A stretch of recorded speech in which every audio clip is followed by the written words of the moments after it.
I wish more trainers understood why it's so awesome to work with disabled handlers. When you work with disabled handlers, you are working with someone who is truly invested in the best outcome possible for them and their dog. And that's not to say that the average dog owner is not invested in having a better behaved dog or dealing with an issue. But service dog handlers, or people who will become service dog handlers that are disabled and that need a service dog, they need that dog for their independence. They need that dog to be able to help them in their everyday life for so much more than emotional support, but also emotional support. And so when you train with a disabled handler, you're training with someone who's paying attention to the homework, who is doing the homework, and who is actively a part and wanting to learn how to work with their dog as a team. When you work with the general public, with the average dog, you're working with people that just want the dog to do better. And you spend a whole lot of time trying to convince the people that they need to do better for the dog to do better. Whereas disabled handlers already understand, generally speaking, that it's a partnership and that they need to work with the dog and they need to maintain the dog's skills in order to keep their independence. It's kind of like getting a driver's license. You have to go through the driver training, and you have to take the driver test, and you have to pass, and all those things, and then you get a license, and with that license comes a responsibility. You're, moving a car, which gets you from point A to B, but it can also be a lethal weapon. You have to maintain that car, the oil change, the air pressure in the tires, all those kinds of things. And there are some people that are better or worse at maintaining a car. I, for example, am not a great person at maintaining a car, but I spend countless time making sure that my dog is able to have her needs met and is able to help me continue to function. And it's a completely different kind of bond when you're with a dog 24/7 and you're working as a team to achieve goals. It is a different relationship than a pet dog is to an owner, no matter how much they love that dog. And I wish more trainers understood that if you want to get the clients that truly care about succeeding, not just about how many classes it'll take to fix their dog, then disabled handlers are it. I'm not trying to knock pet dogs. They do need training. Don't get me wrong. I have friends that are trainers and they prefer to do the same thing over and over again, 6 weeks at a time. They love getting, new people in every 6 weeks and all of that. I love working more one-on-one with a few clients for a long period of time, and the variety comes in the tasks that you're training, or the living situation that they're in, or maybe having, or most likely having, multiple different disabilities. A lot of organizations do not train for multiple disabilities. Some don't do it because they don't think that it's fair to the dog. That could be a whole video in and of itself. And others just don't do it because then it opens them up to even more legal ramifications and things like that that they don't want as a big organization. But when you're a trainer, especially, most of us are working for ourselves, or a small place or something like that, and you're doing your own contracts, and the responsibility is on the owner, not on the organization to train and raise the dog and all of that and take responsibility for the dog before it passes on. But when it's the owner's responsibility, there is a level of commitment that you just don't get from the vast majority of pet owners. And outside of that level of commitment, or tied to it, is the fact that you're not just training to have a pet behave better. You are literally shaping a relationship between the dog and the human in order to give that human some dignity, some freedom, and some respect. And it's an amazing transformation. I'll give you an example that I talk about in my classes. One of my clients has multiple personality disorders, what it used to be called. Now it's called DID, which is dissociative identity disorder. So she has 4 different identities in her head. 2 of them are adults, 2 of them are children. So when I first met her, she was in her 40s, living at home with her parents still, had been going to therapy, had been taking her meds, had been doing all of those things. She had a really supportive family that, you know, whether she was able to work or not able to work, or needed to be in the hospital or needed to be home or whatever it was, they were super supportive. And I found out later that they didn't even know any of her diagnoses. But that's a whole nother point. So anyway, my point is that she had a support system. She had her cats. Her folks had dogs, but she was never really a dog person. And long story short, I became friends with her sister through weight pull and sports. And I came over to the house one day, and she saw me and my service dog, and her sister had been talking a little bit about me and my service dog. And she asked me questions about, you know, how it helped me and all of that. And I answered her questions. And then a short while later, she decided that she was interested in it. Now, I personally was in the position of, I had a retired service dog that retired because of allergies, so he couldn't leave the county. So as long as he was in the county, he could work, but I traveled all over, so he couldn't be my service dog. And then I had my service dog. And she, the client, I was able to take her out for a session. And you could do this even if you only have your own demo dog, okay? It just worked out that I had 2 dogs that I could work with. But I've done it with 1 dog multiple times. But in this situation, we went out to a parking lot, and I, you know, showed her with Riley, my current service dog at the time, just how to do a regular heel walk pattern, all of that kind of stuff. And then I had her do it with Jake. And this is all stuff that we teach in regular dog training. But even though her folks had dogs and all that, she really wasn't a dog person. She didn't know how to do this stuff. So I spent a few minutes teaching her the basics, and the dog that I was letting her use is a Border Collie mix. He knew everything he was supposed to do. He followed along really well, and he's easy.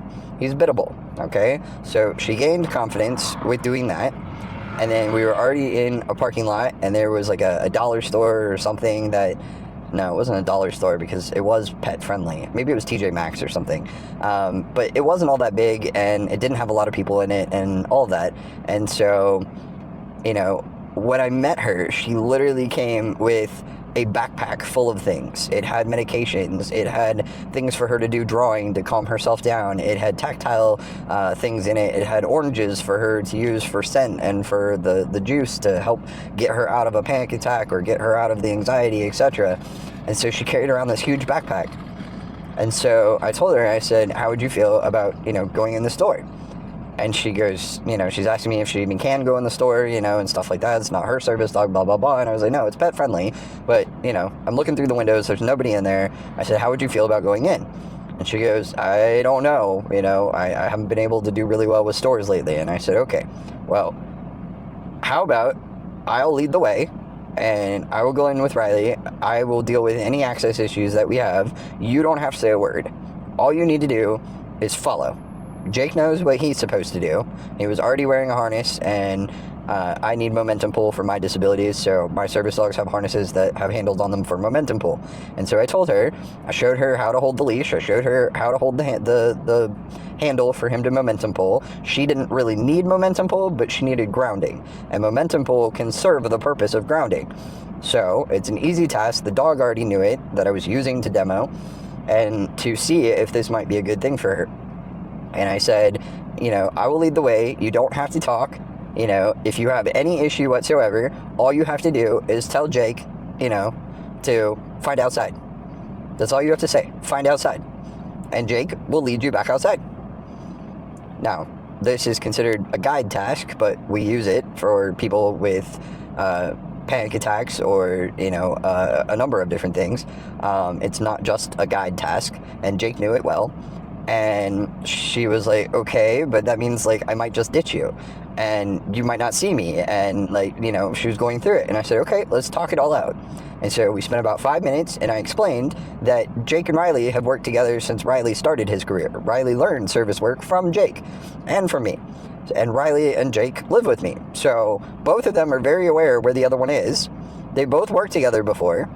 And so if Jake turns and leaves, Riley is going to let me know that Jake is leaving.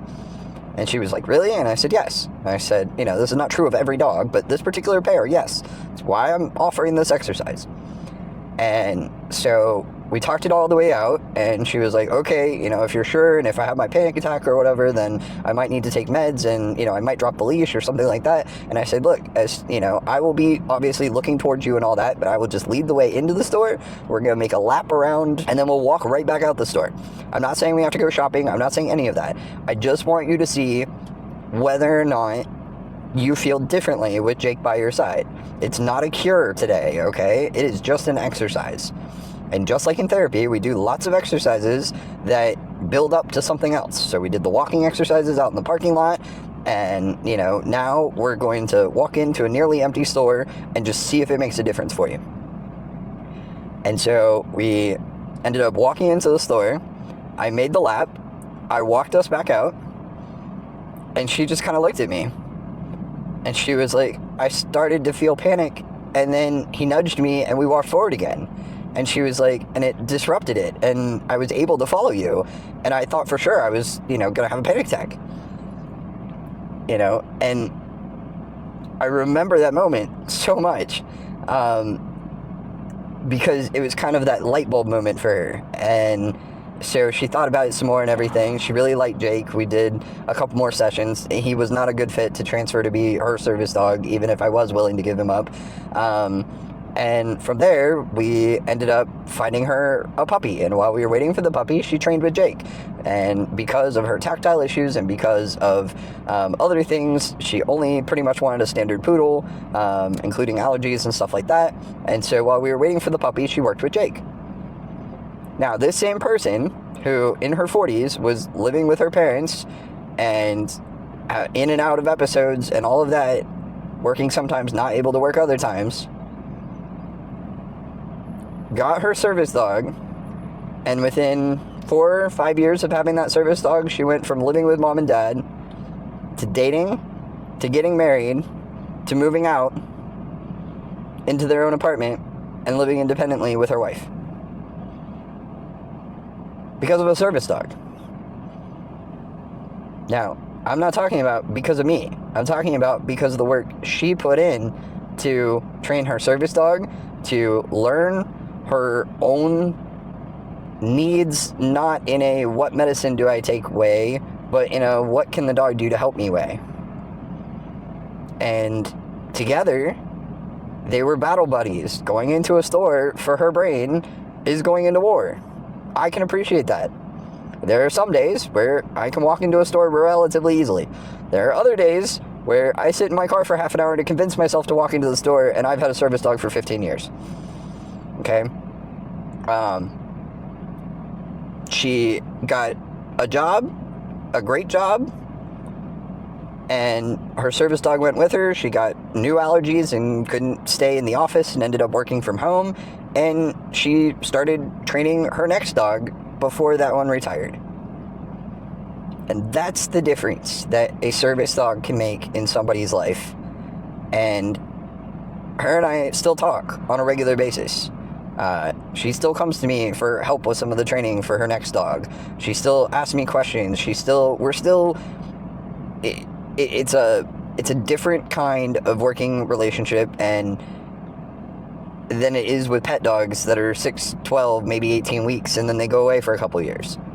When you work with someone for months to years at a time, to work on the team and to pick out the right dog and to get to a point where they are good, the average service dog takes 2.5 years to train. It's not just about the financial security and things like that of having a client for 2.5 years. It's the fact that you make a huge difference in their life by helping them find the dog that can help them make that progress. Now, not everyone is going to make the amount of progress that this client made. She made leaps and bounds and strides further than I ever expected a service dog would help her make. But she is the perfect example of what I wish dog trainers understood. We need more service dog trainers. There are a lot of disabled people. COVID caused a lot more disabled people, and you would be amazed what a service dog can do. Most people only know about blind dogs, diabetic dogs, and, dogs that pull a wheelchair. They don't understand that there are so many different tasks a dog can do, going and getting medication. In this case, her new service dog is being trained not just on grounding and mobility and things like that, but it's being specifically trained on scent training so that she'll be able to go into a restaurant again by letting him stick his nose in first and seeing if it's safe for her to go in. Because she's become that sensitive that if she even walks into a restaurant or a store with a certain thing she's allergic to and smells it, then she starts having issues. That is independence. That is purpose. And a lot of people seem to think that disabled people just want to sit home all day. We really don't. We want to be out in the world. We want to be doing things. But as the saying goes in the disability world, go figure, my disability disabled me again. It happens. We can manage our disabilities, but it doesn't mean there's a cure for them. And service dogs give disabled people purpose and ability to be a part of the world, to be a part of the community, to go places they couldn't go by themselves, myself included. Okay? I have had a service dog by my side for 15 years, and there are times where I specifically separate us because I want the dog, my service dog, to be able to handle, like if I was hospitalized or something and they couldn't be with me the whole time, not to have horrible separation anxiety, because that's not fair to the service dog. So there are times where I let my dog go with someone I trust on a sleepover and away from me, and I am by myself, and I can't do half of what I can do with a dog by my side. And then when it comes to my physical disabilities, there are times where I can't even get out of my bed without help. So instead of having to rely on another human, instead of having to pay another human, or, have someone willing to do that, and to lose that independence of living on my own, I have a dog that can help me out of bed when I need help out of bed. So my point is that a lot of people that are trainers don't even know how much of the skill set that they already have could go into service work, and what an impact they could make if they branched out into service work. There are literally millions of disabled people that need help, and we don't get a lot of help from the medical system. We have to work to help ourselves, and having a service dog is one way that we help ourselves. And in my opinion, it's one of the best ways. So I hope you consider being a service dog trainer, because we really need you. We need your dog training skills, and disabled people need you to help them achieve their goals of having that independence and being part of the world, not just sitting in bed alone.